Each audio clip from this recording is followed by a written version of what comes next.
Hi there, this is Mike Larson coming to you again from the MoneyShow Philadelphia, and I'm here with Tom Grimes with Reeves Asset Management, focusing on utility sector today.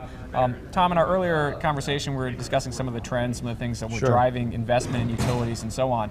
Since you have the UTES ETF, what are some of the companies that are in that ETF, or sort of the subsectors of utilities that look the most promising here? Sure. So the ETF focuses on utilities that operate in either the electricity, gas distribution, or water distribution business. Okay. Couple major themes we talked about in our last segment: aging infrastructure. For water utilities, we've owned American Water Works for a long time in the ETF, and they're benefiting because many water companies are municipally owned, and as the pipes get old and crack and you have more and more water main breaks, which is a big disruption for local towns and for residents, American Water Works has been able to acquire a lot of these companies from the municipalities because they don't have the money to dig up the roads and put new pipes in.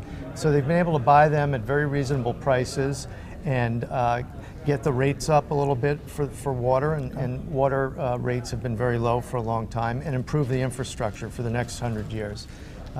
On the natural gas side, there's a lot of local natural gas distribution companies, and natural gas prices have been very low in this country. We think they're going to stay low for a long time because there's such an abundance, and technology and fracking has allowed us to find more and more natural gas. So that's a benefit both to the natural gas distribution companies as well as to the electric generation companies who use natural gas to fuel many of their plants. So low natural gas prices is a benefit all around. Okay, all right, so we had American Water Works on the water side. Were there any particular names in the ETF on the natural gas side that? Atmos Energy is one we own, ticker ATO, again benefiting from all these trends of people switching from heating their homes with oil or other types of fuel to natural gas to lower their costs. So it's become economical to build out the local distribution plant to reach more and more homes and businesses. And our largest holding in the ETF since we launched it 4 years ago is NextEra Energy, which is the largest by market cap utility in the United States.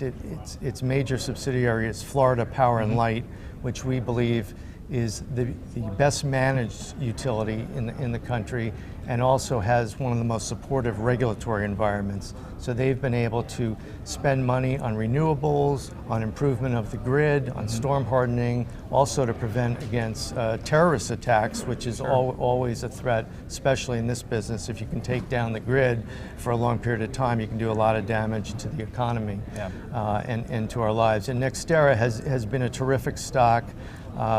They continue to stick to their core business, and they're investing outside their region in generation plants, primarily through renewables.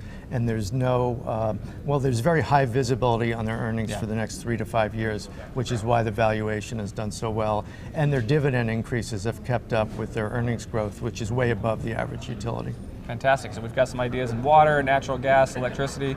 Tom, where can people get more information about the ETF and sort of follow along with what it is that you're doing down the road? Sure. You can go to the reevesassetmanagement.com website to find a link, or you can go to Virtus ETFs. If you Google that or type in virtus.com, you can find a section on all the ETFs offered by Virtus, and Reeves Utilities ETF is one of them. Perfect. Well, Tom, thank you very much for your time. Appreciate it. Thank you, Mike. Thank you, viewers. Hope you enjoyed it.